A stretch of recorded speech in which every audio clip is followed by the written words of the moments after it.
and welcome to another edition of the TRC Podcast. This is Season 2, Episode 10. My name is Jake, I'm your host. And yes, we are back. It's been a month. We've been on what I guess you'd call our summer break, even though technically summer just started officially, but whatever. We've had 3 race weekends since we were last here. We're not going to try to cover everything that's happened in that time span because the show would be 3 hours long if we did. But we'll try to summarize it all the best we can. As always, Ryan, RJM Analytics, as he's also known, is here as my friend and co-host. But with us today, for the first time ever, is, as he's known in our community, DI9 for life. Now, I'm not going to say his real name for a few different reasons, but he is a valued member of our group with a lot of knowledge, and we're happy to have his unique point of view on here. For the purposes of our show, we'll just refer to him as Chase. Now, he said he can't stay here for the duration of the show, so before we cover anything, I'll just allow him to quickly introduce himself. So, Chase, welcome to the show. Thank you all for bringing me on. I'm, as Jake said, DI9 in the server. I've been a NASCAR fan since 2011 when I watched Marcus Ambrose win at Watkins Glen, but I won't dive into the rest of the story of my fandom. I'm now a Chase Elliott fan who is living in pain this season so far, but I like the racing product. It's not changed my view of the racing overall this year. Having not the year I expected. If that's all you really have, then I guess I'll let Ryan start us off. Well, why don't you tell us about, you were at the race last weekend, were you not? Yeah, I was. I went to the race last weekend in Nashville. And I'll get into more of that here in a little bit, I guess, once we talk about the actual rundown and everything of the race for the results. I was going to ask you that maybe a bit later, but if that was the time, then that's fine because I knew that too, and I was going to. We were going to talk about that, but whenever is suitable for us is when we'll do it, I guess. So well, I'm just glad that mainly for Jake's sake here that we get to talk about Ross Chastain this week in a good way. Yeah. Oh yeah, for the first time in a while. It's like it had kind of gotten to a point with him where it's kind of I guess the start of last year with how great he was doing and winning, and then the charm had kind of been wearing off, and now the discourse around him was he doesn't win enough, and I think Ross said it best himself. People are gonna say stupid shit about you, and I mean a lot of it he kind of deserves with how he drives sometimes, but I guess that's just a reminder that he's capable of winning races, and just the fact that he ran up front so much and hadn't won in so long. I mean, people are going to make up those narratives just like they did with Kyle Larson for all that time, just like with Chase for all that time, Blaney last year. It doesn't somehow mean that you're not good at winning races. It just means you haven't been lucky or haven't been not unlucky. And Ross finally has a race where he has the best car and nothing happens toward the end. No late cautions, late restarts, and he's able to win. So I think there's going to be a lot more of those to come. Yeah, I think so too. And being there, you could tell it was a lot more of a no-nonsense race compared to some of the others we've seen all year. There were very few wrecks, obviously. There were not even many that near misses in general. And like you said about Ross, this is the first time I can remember where I felt like he had the best car of anyone on the track. And you could visibly tell that when he went up there and passed Truex and Hamlin in the final stage when passing was obviously difficult all night long. That's when I knew for sure that he was probably going to win the race. Maybe I'm not as certain that he had the best car because I think the best car was the one that lost a tire on pit road and finished 2 laps down. Story of his season. But certainly preferable to the 11, backing into the lead through that whole sequence and then just holding on for whatever reason Truex couldn't pass him. So yeah, I'm glad to see Ross win a non-bullshit race, guess you can call it. I mean, I know Jake is too, and at this point it's just the amount of people whose heads he just lives rent-free in, who hate seeing him win. It's very satisfying. Yeah, I agree with all that.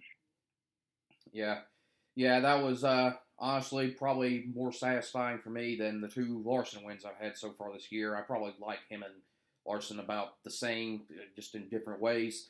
There were a lot of reasons for it. Obviously, the main one was that, there's been these two different narratives around Ross Leeson. I mean, there's been the usual obvious one, which reached a fever pitch after Darlington, which can't go a race without running over someone, which wasn't necessarily unwarranted for all that time. And, he made a big mistake, a big error in that particular event because, he had all the good press, or semi-good press, I guess you could say, in that week after that little dust-up he had with Noah Gragson at Kansas. And if he could have completed that and won the race or even just, had a clean finish, all that would have been going his way. But unfortunately, he didn't. And, that put him in the spot where he got called out by Rick Hendrick and a bunch of other people. And even Justin Marks had to have a bit of a talk with him. And after that, he went fairly quiet.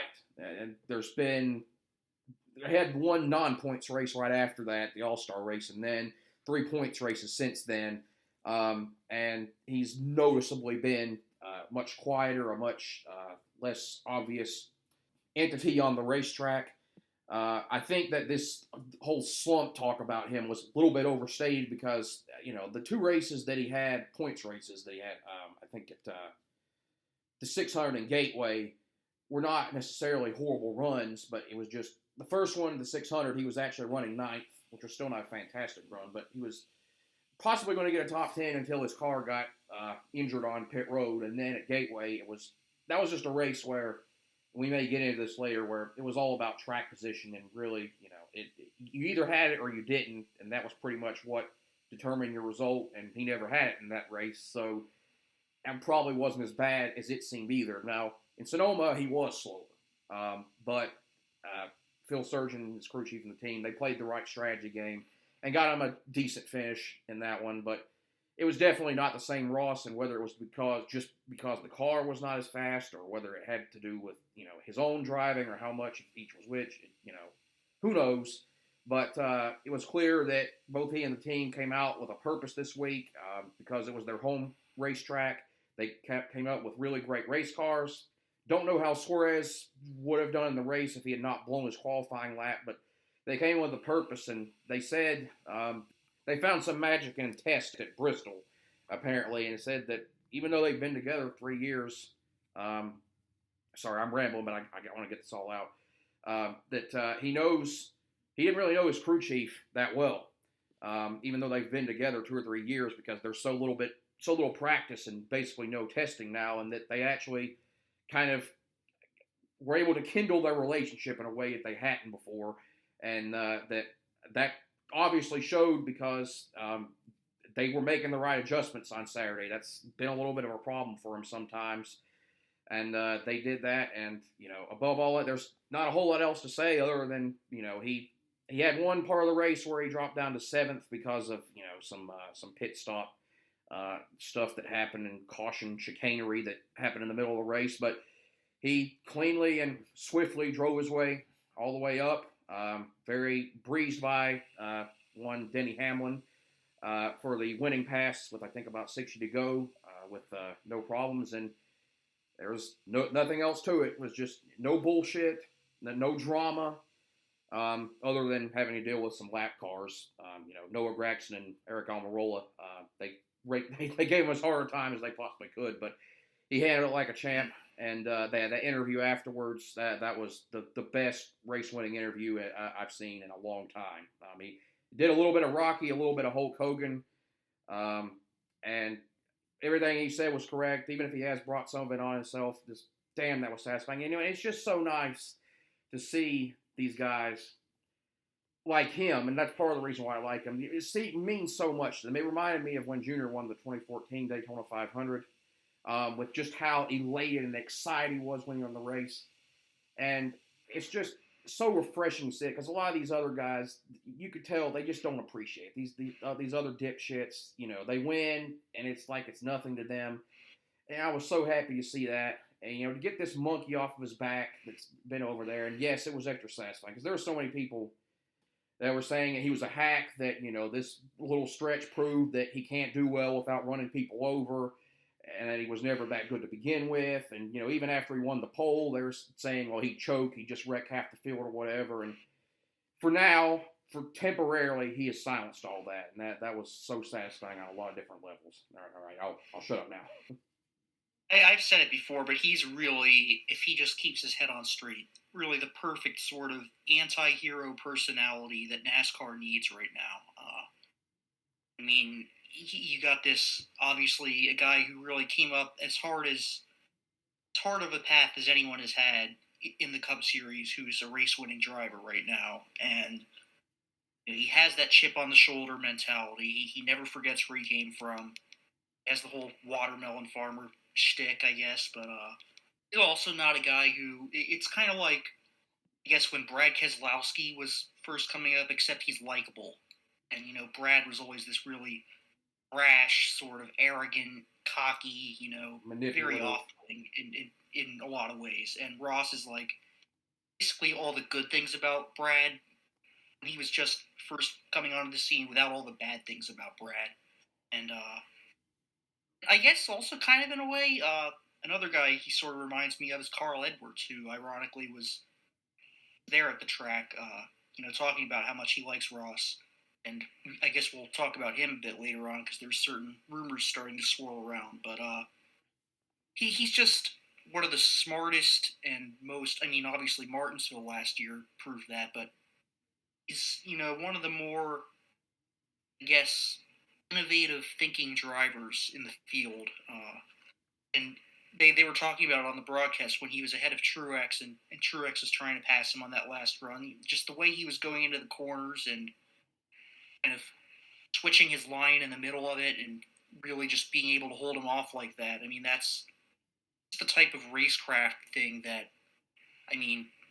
nobody else in the field really thinks of doing. And Ross is just out there playing 3D chess with these guys sometimes. And yeah, I know what you're talking about. They were saying that with this car, normally the go in like a lamb, out like a lion thing doesn't really work. It said this car, you kind of have to drive it deep into the corners more than you did previously. But on this particular track, I guess it works better. And they said that he was doing that when nobody else really was, and that was a huge role in it. Some of the stuff he does, I think, does belie like the smarts that are there. It just is the way it comes out sometimes. Yeah, I think Chastain's... He's very talented, but I don't think he's like one of the most... He's not like probably one of the top 5 or so talented drivers in the field, and he's just a very smart driver when he's not wrecking people. And he's the mentally toughest driver in the field. You absolutely never hear him bitching on the radio or complaining or pitching a fit. If something bad does happen to him, he just dusts himself off, picks himself right up, always stays positive. It gives good feedback, and there's never any complaining. He never whines about bad luck or when things don't go his way. He just plows right ahead, and that's a trait that not a lot of drivers in the field, even the good ones, have, and that's probably his biggest asset. That, and I do think his racecraft is really underrated. Like, even right now, after his little aggressive stretch, I think he's always had a really high racing IQ compared to some of his other younger competitors out there. Like, especially you see it in races like Dover or Fontana last year, or even Homestead, where he was hanging around the top 5 all day long and almost stole the win from Marsden, too. But I think overall his racecraft is really underappreciated, and it's just because he has the stigma that the only way he can win races is by running over people. Oh, yeah. I heard plenty of that. Like if you read comments on Twitter or YouTube, whatever, before this win, all throughout the year, that's what it was. He could only do it that way, and that he only won 2 races, and that he was overrated. And even Steve Letarte, I respect him in a lot of other ways, but even he, like I vividly remember 2 or 3 weeks ago, he was literally cussing people out or that were playing like this fantasy game that NBC has. Or like couldn't understand why people keep picking him to win. Said he hasn't shown him anything. He just needs to stop trying to win and let all these relationships or whatever cool down. And like I said, it's nice to see him finally, put a hush to all that. And the last thing I'll try to say on it is he.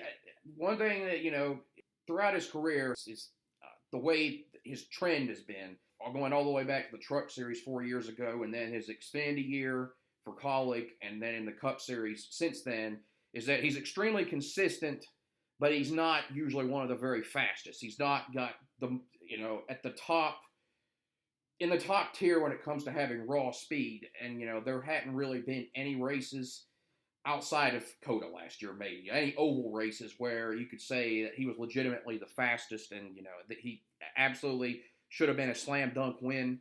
Probably the closest you could say before that was Fontana this year, but even then, Kyle Busch was probably faster that whole race. But this, not just because of the fact that it didn't come with drama, but this just felt like a different kind of win for him, where it was complete. Like, it wasn't a thing where he just kind of slowly plodded his way up through and then took advantage of some good breaks at the end or made some passes at the end. He was fast at the beginning of the race. He was fast in the middle. He was fast at the end. He qualified well. He did everything right. That's not something that we had seen from him before. And to me, it was the first race where he genuinely felt like an elite Cup Series driver. And so I definitely appreciated that. And the very, very last thing I'll say was there was a lot of salt about this win. This is the most hate I've seen towards a win, a non-chase victory in a long time. And, man, it was satisfying. So, all right, it's kind of like, how did that even happen with him? Like, just 2 years ago, he was everybody's kind of darling underdog, and everybody wants him to get this chance. And, people were waiting so long for a personality like him, and now all of a sudden, people don't like him because he causes wrecks, as opposed to, I don't know, Evan Harvick. He never causes wrecks. Or, maybe the most iconic guy in the history of NASCAR. He never caused wrecks. Dale Earnhardt.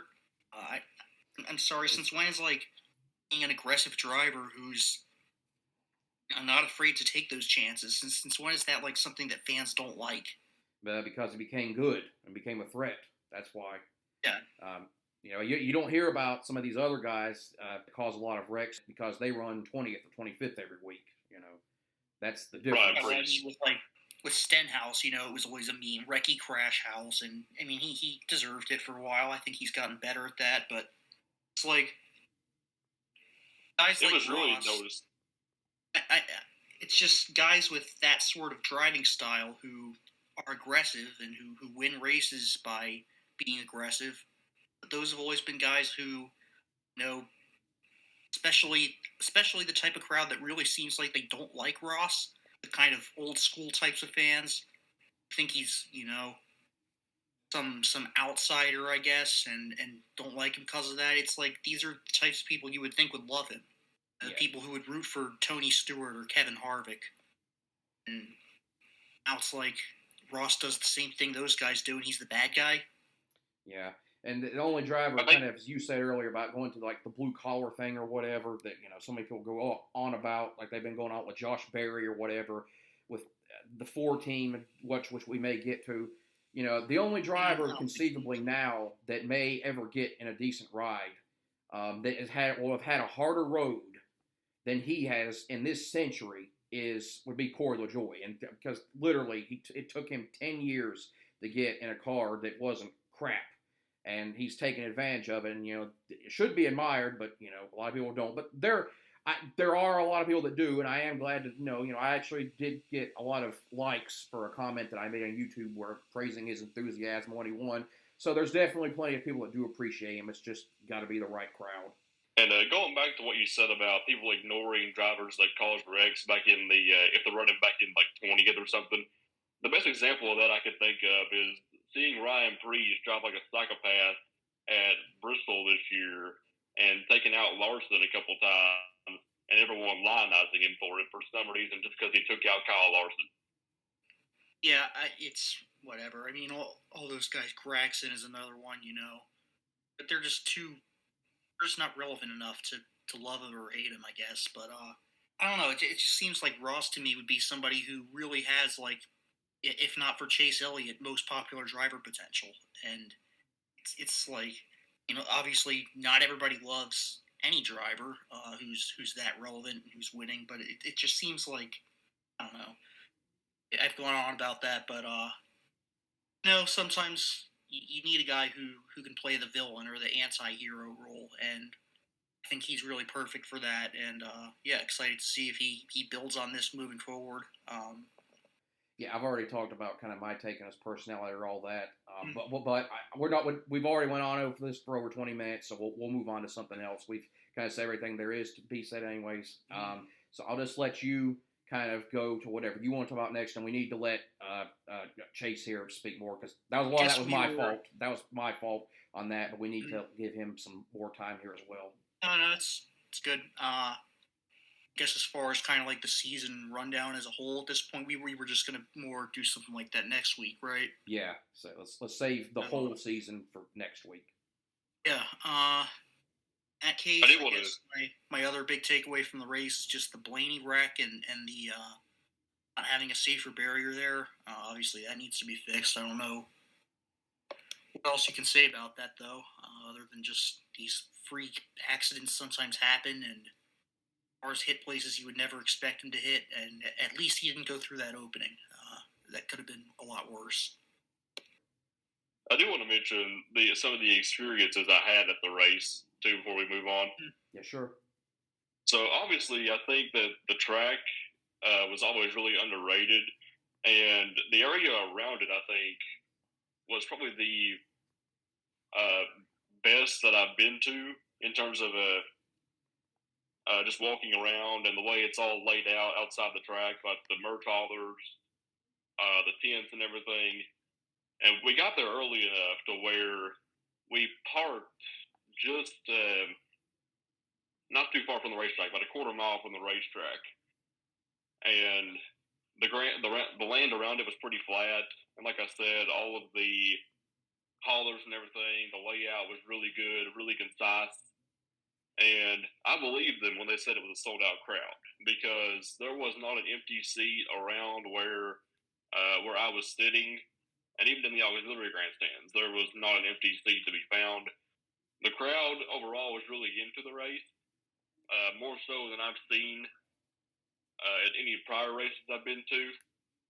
And overall, it was just a really good experience at the track, and I'd love to go back there again someday. Also because the racing was just really good too. Probably the best race at the track in the last couple of years that's been on the schedule, if you ask me. Yeah, I do want to quickly say on that man, I don't have experience from being there or being quite around the area, but I will say it's definitely a really positive sign to me the way that they kind of responded to some past events they had. I remember the first year that they had this Cup race 2 years ago, they got a lot of flack, a lot of criticism because the way that they were handling the high heat that there was at the race, and that they weren't really making good accommodations for the fans, and that the water cost a bunch of money. And so a lot of people said it was not a pleasant experience. And to their credit, they actually seem to have been listening to their fans, and they held themselves accountable. And apparently it's, from everybody, what you said, that I've heard, said that it's been a very positive experience the last couple of years. And this year, they basically been just about the only track to put their foot down to NASCAR and the TV partners and say, we want to hold our race later in the day, in the evening, when it's not searing hot. Because we've talked about this before on this show, this thing with NASCAR and the TV partners where they have to milk every rating point that there is, and we've got to run all the races in the heat of the day on Sunday or whatever. And, they actually took a stand and said that we're going to have this race in the evening when it's not so hot. And so that's to be applauded. I definitely have a much higher opinion of the facility now than I did when we first went here, the Cup Series, when I was frankly dreading it. And I will say that it was a really good move, moving the race to 6 o'clock at night down there, 7 o'clock Eastern time, because when I was there around 3 or 4 o'clock, the temperature peaked out at 94 degrees. So it would have been miserable to sit through the race, even with, like refreshments and everything in those conditions. I can't imagine how it was for the first race there.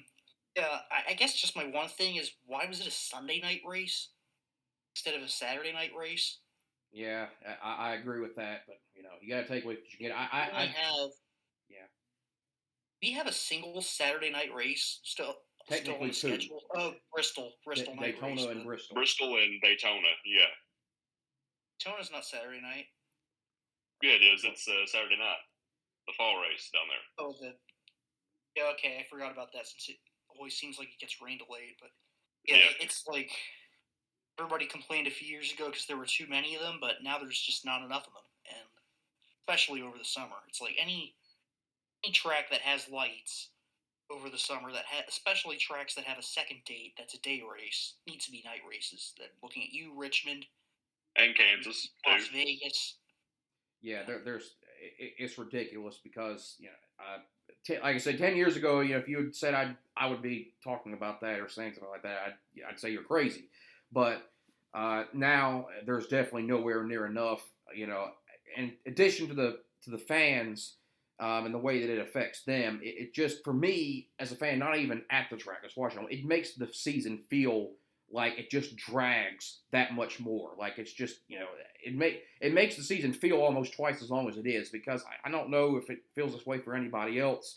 But for me, whenever you had a Saturday night race, it always felt like 0.25 of an off week.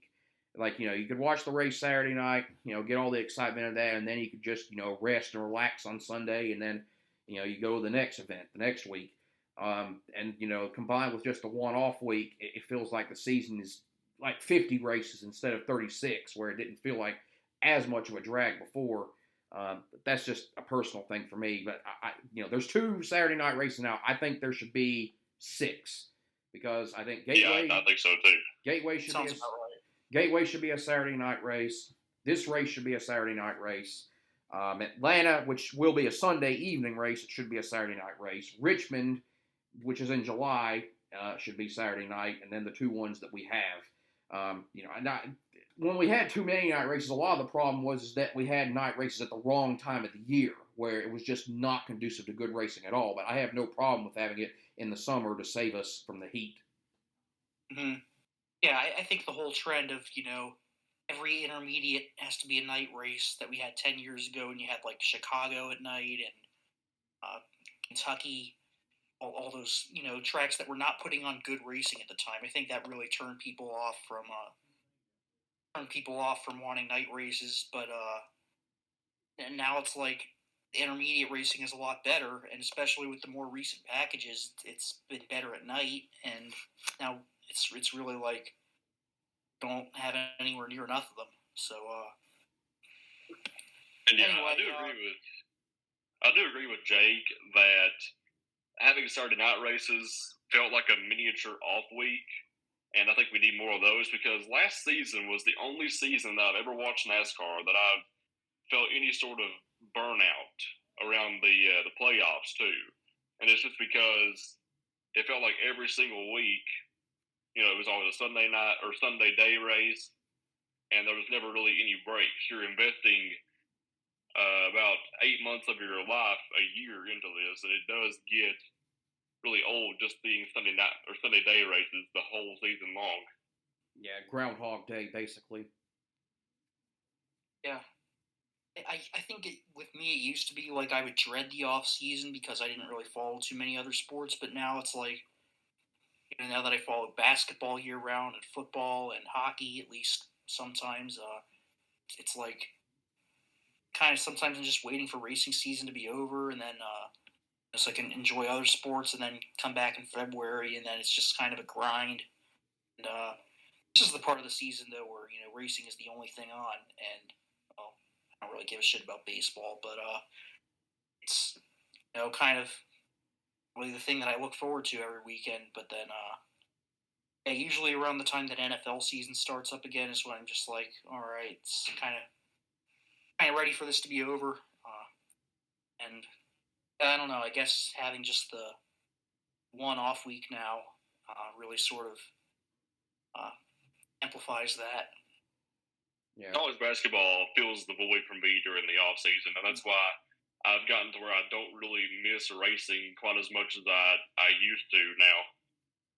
Yeah, on that note, my new NBA metrics I was going to briefly mention. I know you guys aren't really NBA fans, but I've been kind of playing around sort of the same way I do with my college basketball metrics, but I haven't really found like a set formula for it yet. But I do think basically what I'm looking at with this is just the kind of trying to figure out which teams are greater than the sums of their parts. Like the Denver Nuggets, for instance, just won the championship. I think they are a very, very complete team, very well coached team, well structured.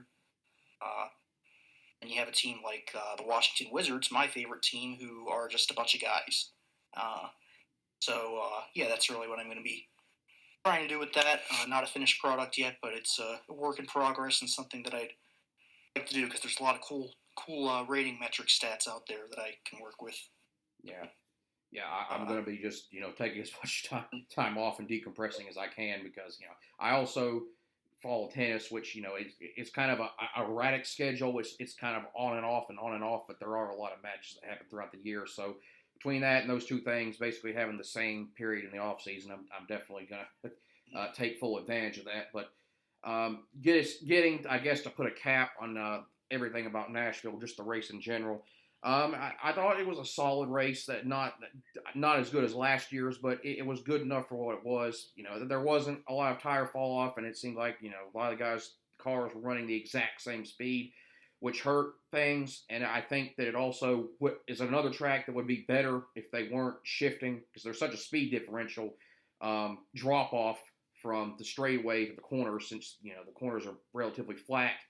That you get this shifting, and that's kind of why we saw in the Xfinity race, we're not really going to go into it, but a lot of guys, spin out on their own or cause carnage in the Xfinity race because they couldn't hold the bottom. There just wasn't enough traction. But these cars, as I understand it, they've got a lot more downforce, and they're very planted to the ground. And having that downshift effect just enhances that.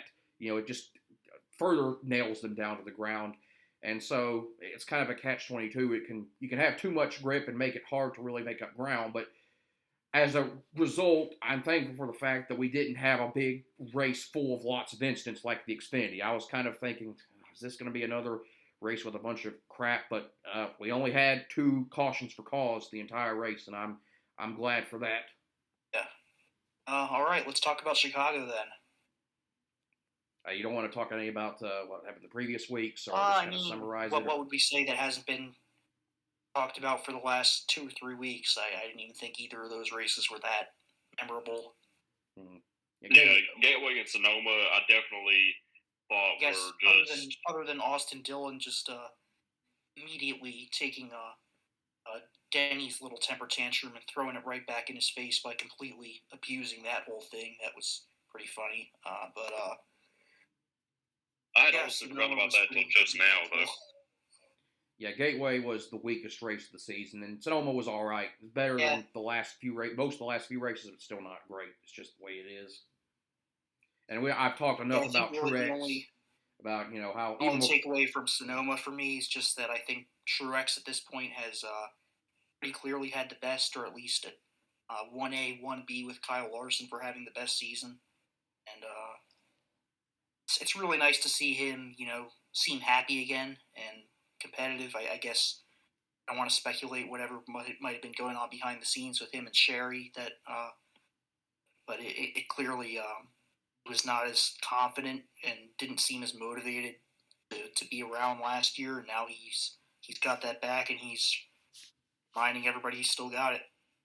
Yeah. I mean, this time last year, I thought for sure Truex would retire after either last season or this season, but now I think he stays till maybe 25 or 26 even. Anyway, Chicago. I guess first thing I wanted to say on that note was just really, really sad what came out today about Jimmy Johnson's family, and really, really hope he's able to power through this. He and his wife especially. Just something that nobody should ever have to go through. So, I mean, whatever you think about the guy, I know Jake is not really a fan, but, these people are human beings first. But, I guess it's a little bit disappointing that they didn't throw in a ringer to replace him, like Jordan Taylor or somebody, but, would have liked to see what they could have done with that, and, just have somebody in the car to race in honor of him and what happened, but that's obviously not the main concern. Yeah, it does make sense they didn't put anyone in his place in that car because obviously that's not their first concern right now, and also it was pretty short notice, I thought. So I just hope that Jimmy's able to get through it. And the thing is, though, I mean, if that was a charter team, then they wouldn't even have that choice. They would have to get somebody. But yeah. I was gonna actually bring that up at the end, if it out, but since we're bringing it up now, it is it's terrible what happened. I mean, I've said what I've said about Jimmy in the past and said some things that I ought not have, but these are human beings, and we have to take that into account and consideration, and that's it's terrible. I can't even imagine. I mean, for him it's bad enough, but especially for his wife, whose parents apparently were the culprit of this. To have something like that happen, I can't even imagine that. There's no way you can possibly reconcile something like that in your head.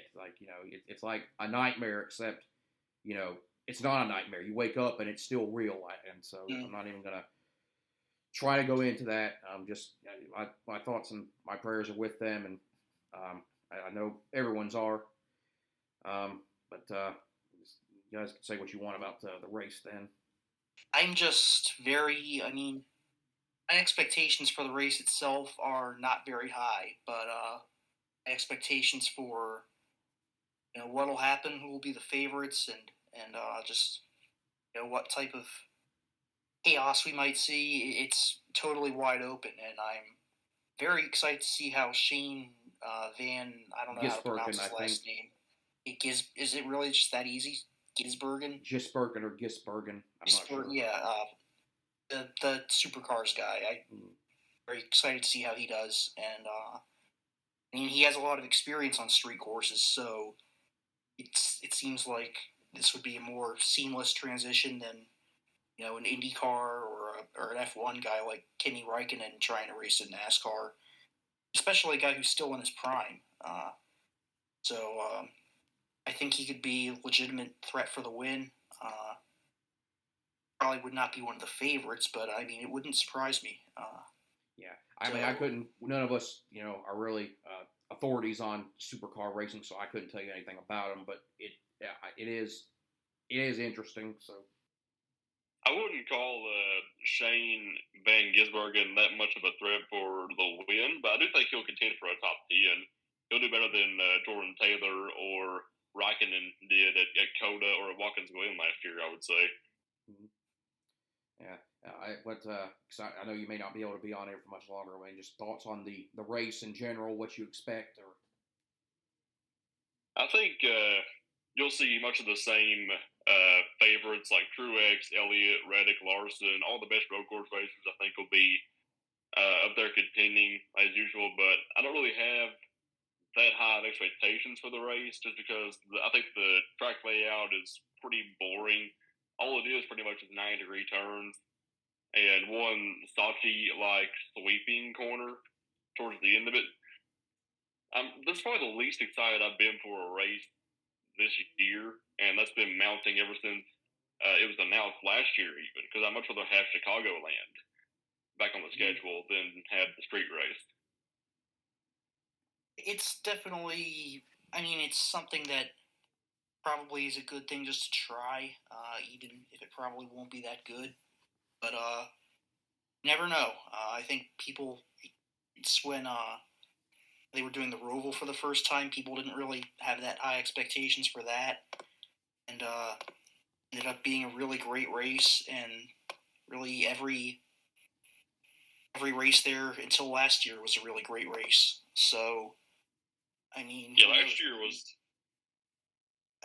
was the only Roval race that I genuinely thought was just boring. I thought it was probably the worst race of the year last year, apart from Texas. But I don't think that should be the reason why it doesn't come back next year. I know that's kind of off topic, but I figured I'd give my 2 cents on that. Don't need to go into the whole, panic, paranoia bait that all the Twitter spotters have been going on about. But I guess what I'd sort of like them to do if they're going to do this, just kind of have it rotate from city to city every year. Maybe have it in New York next year, or then Denver the year after that. I don't know. Pittsburgh is one that's been brought up. No thanks on DC. I don't need to deal with that much more traffic. Hmm. But it might be just kind of something they can do that maybe attract new people. And we all wanted them to try out new things with the schedule, so beggars can't be choosers there.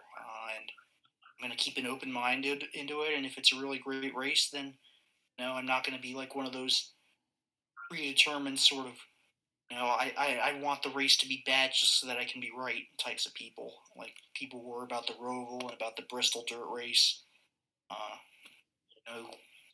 If it's a good race, then it's a good race, and that's all we should want. As sort of one of those kind of people, I must have been, not as bad as some other people, but sort of. I'll say I come at this from a little bit of a jilted, biased perspective because I'm salty that this race was given as a replacement for Road America. Because as a fan, watching the sport for basically close to 2 decades now, that always immensely enjoyed the Xfinity or nationwide events that happen at Road America and just appreciates the history of that place. I wanted for a long time. I longed for a Cup race there, and after a decade of nationwide events there, finally got to see it. Only after 2 years for it to get booted for this, and it just, for me, it felt like a slap in the face because a track like that has been absolutely packed out from what I understand both the years that they've had there. There's just tons of enthusiasm, and it's just even if the race last year wasn't good, it's just such an awesome place. I was very disheartened and sad to see it go, and I've been on record saying this administration that's been running NASCAR has been infinitely better than the way things operated during the Brian France era, and they've made a lot of good decisions. There. Yeah, that they've made a lot of the right decisions, bringing back old stuff that people wanted and bringing in some good new ideas, fresh one. But this was one decision that I could not get along with, just because this felt like a Brian France era decision to me of kind of passing up a track that people were very enthusiastic for like basically a flavor of the month kind of thing, just like kind of a cheap grab to get popularity and attention. But if it works, it works. It doesn't really matter what any of us say, because even if the race isn't good, we're probably stuck with it anyways, and so we might as well just deal with that fact. And I honestly have had a lot of animus towards it, but in the end, what I say is not going to change anything. So I don't have any expectations for this race. I think it's going to be hot garbage, but I hope that it is good and it is entertaining and better than we expect. One thing I will say is I was for the idea of a street race for a while when I was a little bit younger, but then I kind of, after seeing, so many things with other races and racing leagues, how terrible they tend to be, I definitely got off of that bandwagon. But I'll say I would be more for it. I think it'd be a cooler idea if there was a way they could pull it off to give it more of an actual, authentic street race feel, where they didn't have to fence off the section of the track, as you could call it, and everything surrounding it, where you can actually get a true feel of the city. Like, imagine, if you have a thing like, remember when they had NASCAR, the Chase for the Cup, that little intro, or those little scenarios where you'd like race a real life driver in a streetcar around the city. Oh, whatever. yeah. Yeah, and if it had that kind of feel where you could have the cars like in the middle of the buildings and you had basically very little in between them and the crowd watching or whatever, it'd be really cool, but obviously for safety reasons, that's not feasible. You can't do that. I think it would be a really cool idea if you could pull that off, but, when you see the track in iRacing like these simulations you see how it's kind of, there's this big fence and these walled off areas and the trees that separate themselves from the actual buildings in the city. It just kind of gives it a disconnected feel where you don't really even feel like it's a street race, and and you're taking the lack of quality possibly along with it. I would be more for it if you could do it in a more authentic way, but that's the nature of the beast, and that's how it is. So Yeah, I mean, I guess judging by various IndyCar street races, and I mean, I don't watch F1, but I can't imagine they're any better. But they usually end up being clusterfucks and shit shows and types of races Yeah, that it's just survival to the end. And I can't imagine this will be. I mean, we'll at least be entertained probably. the race that turned me off to the idea of having a street race was the first IndyCar race at the Nashville Street Circuit, which was probably the biggest shit show of a race I've watched in IndyCar in my whole time that I've spent watching it. That was the Marcus Ericsson flying over the top of somebody else and then winning, right? Yeah, that was it. Yeah, that was. And one of the many races that Colton Herta has thrown away. I don't know who's your money on to be the first one to plow into one of those walls, and why Noah Gragson? Brad Keselowski for me too. Oh honestly. yeah, that's a good one. His controller will disconnect again. You're guaranteed to have at least 2 spins from him over the weekend, bare minimum. I'd take the over if we're putting it at 2. Yeah, I don't really know who I think is going to go into it first. But as far as who I think is going to do well, I mean, I agree with Ryan. I think it's pretty wide open. I mean, we'll still have the usual guys that are good run up towards the front, but I do think we could maybe have 1 or 2 different guys that actually lead the race or run at the very top, just because this is such a new thing and it's so foreign, that we've never experienced before. The guys that know how to basically hold up traffic well will do well in this race, because that's exactly what it's going to be. It's a very tight place where there's not going to be any passing and all action is going to be on the restarts. And so for that reason, plus the fact that he just seems to have this knack for doing well at new tracks that have this novelty factor around him, and the fact that feels like he's one of those guys that takes advantage of when chaos happens around him, whether he creates it or not, I'm going to go out on a limb and pick Joey Logano to win. But that's, there's so many things to put I don't think Logano is a good enough. Yeah. Picked AJ Allmendinger in our fantasy predictions game, I guess, just because, I don't know, it feels like the type of thing where if it really devolves into chaos, then I'm kind of thinking like the first Indy Roval race in 2021, and he's a driver who has this type of experience on these types of tracks. So, and he's been kind of quietly hot lately. A couple of really good runs in a row. So, I don't know. I guess he's kind of my tentative pick, but I guess if I wanted to go a little bit bolder, I might even say Shane Van Gisbergen would be somebody I would watch out for. I mean, we'll see how he fires off and practices and qualifies, but if he's starting up front, then I could absolutely see it. Yeah, I mean. Then I guess besides that, I guess he's kind of become the reliable these past couple months, but Martin Truex. Yeah. I think my picks before I'd have to get off here. My safe pick would obviously be either Truex or Reddick, considering that they're probably the best road racers in the series right now, or among the best. But as for my bold prediction, I would probably go with somebody like Daniel Suarez, who's had kind of an off year so far, and considering his road course talent and how much I think that he could feed off of that chaos if it affects the front runners all day long. Yeah. I guess I'll say this, that if we're going to have the type of race where somebody outside the playoffs wins their way into the playoffs, this would be it. So, actually, Suarez is in right now, isn't he? Just barely. He and Bowman are right next to each other on the cut line. Yeah, somebody like Allmendinger 16th and 17th. Allmendinger or Chase Elliott or Michael McDowell, unfortunately, has to be looked at these road courses. Please no, but I mean, I would not be terribly surprised if he's up there. Or Austin Cindric maybe, even though he's been kind of out to lunch everywhere this year. Screw it. Why not have this be the week that Chase Briscoe finally shows up?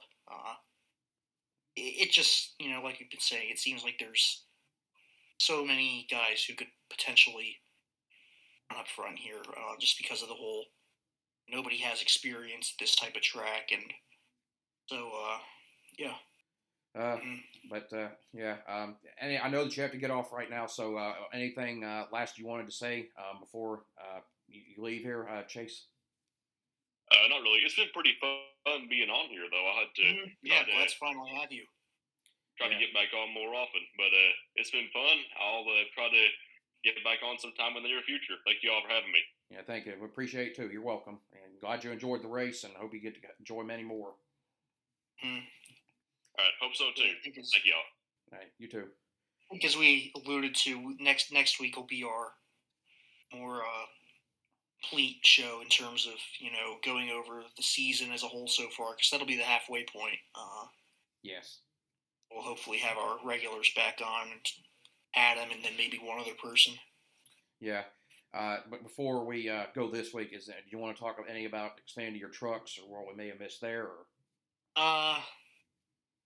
Not a whole lot there. I guess just the penalty that just came out for Sheldon Creed for wrecking Sammy Smith, and yet Austin Hill somehow doesn't get penalized for the exact same thing. Typical. Oh, I guess we can talk about you getting a certain reporter name searching Austin Hill for no reason. Oh yeah. Trying to dunk on you over it. That was maybe the funniest thing in the history of TRC Twitter. Yeah. Guess other than that time last year that one of our former members went on some burner account and tried to flame us. Yes. Oh, yeah, that reminds me. It was something I was going to talk about. Not really related, but earlier during the race, I got. Well, we all got pretty hot on the collar for different reasons, but it got a little bit spicy in our chat, and for specifically for me, after Kevin Harvick, he got off to a characteristically slow start in a lot of these races where he just he runs back with his teammates for about half of it, and then he seems to always get this magic adjustment from Rodney Childers that doesn't go fast, and he was the fastest car on the track with a little under 100 laps to go. He drove all the way up from I think 12th to 4th, and he was just over a second behind the lead, and I was like, oh God, I'm going to really have to deal with this, and I was in a near panic, but. Fate intervened, and I dodged a bullet because about 5 minutes after he was in that position, he blew a tire, or got a flat tire at least, and took him out of contention. So got bailed on that one. Didn't have to worry about it that particular week, but that was another. Wasn't funny at the time, but it became Didn't you funny afterwards. Post something in the chat like, I hope somebody shoots his tires out or something, and then it happened? I will not say. I will not divulge. Well, I just said it, so Yeah. it's whatever. We all say stupid stuff like that, but I've said a lot worse in there about other people. So yeah. but yeah, I guess I can't even remember what happened at the truck race at this point. I'll just say my little piece on it.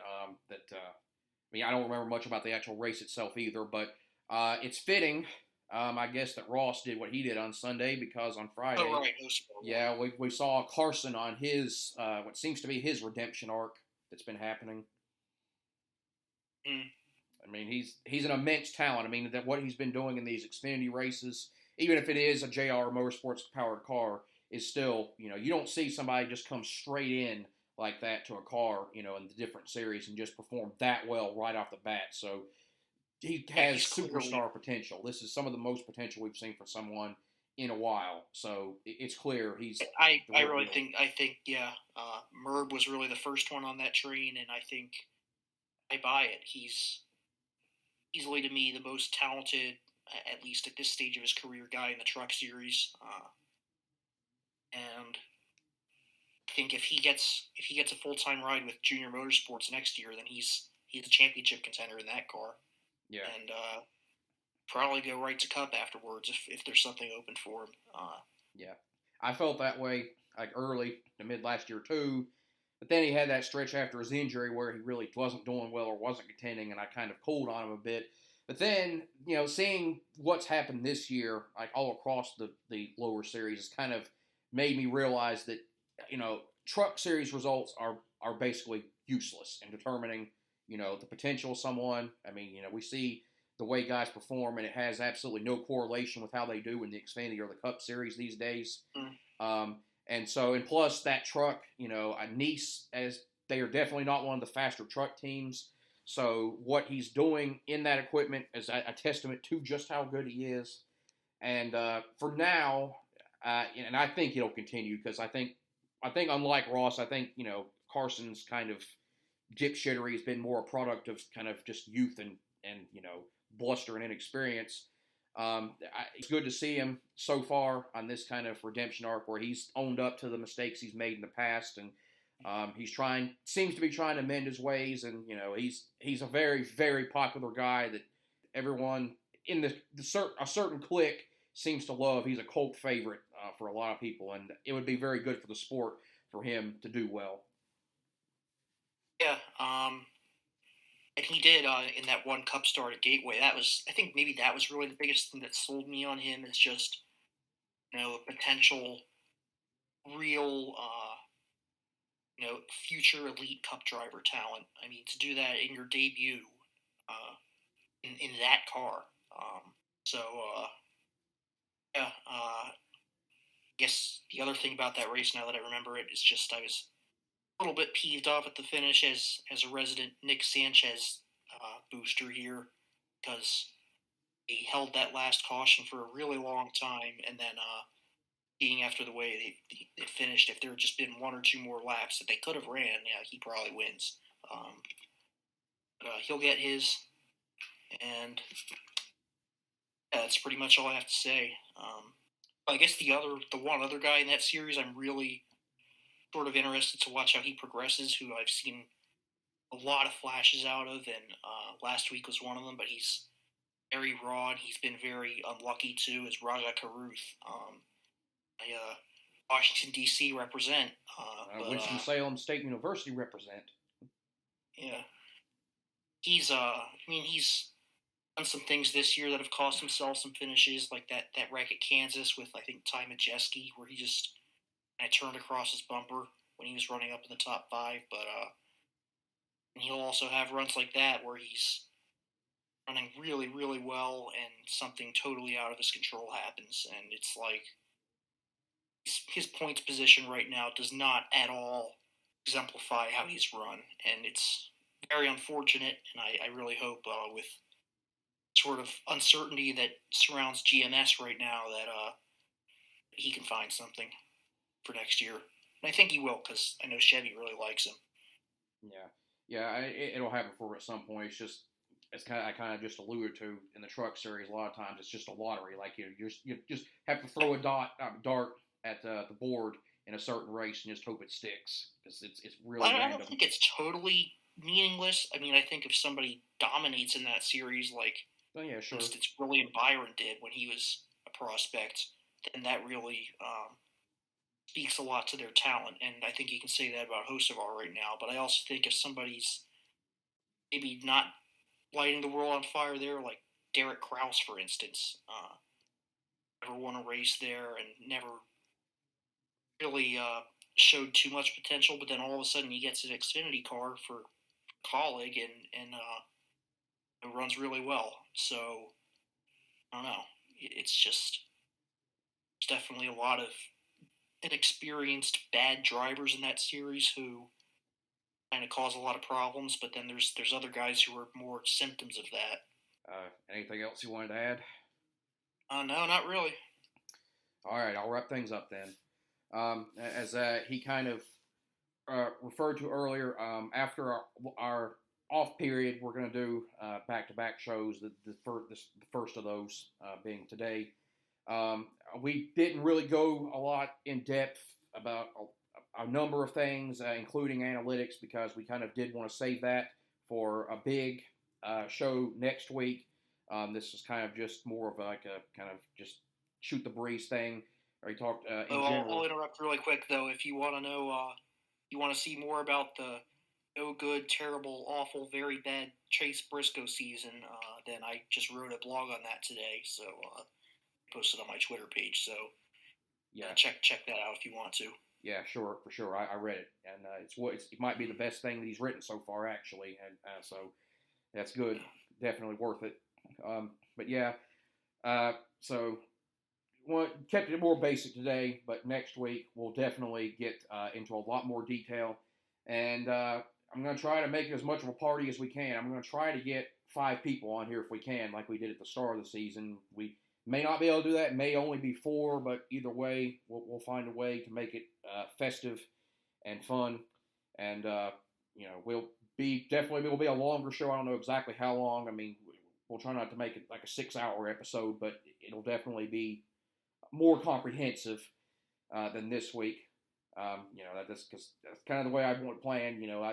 That's race 18. It's a big deal. I want it to be something special for the halfway point of the season. But until then, thank you, and I appreciate you all listening to the show. Be sure to like, subscribe to us on YouTube, and comment if you can. If you anything interesting you want to say or want to ask us, that helps us in the algorithm more than anything. Be sure to follow us on Twitter at TRC Podcast 1. Follow Ryan for his analytics and advanced metrics at RJM Analytics. Once again, it was good to have someone new on, have Chase on. Look forward to having him on again at some point in the future. Hope you all enjoyed. Thank you, and we'll see you next time.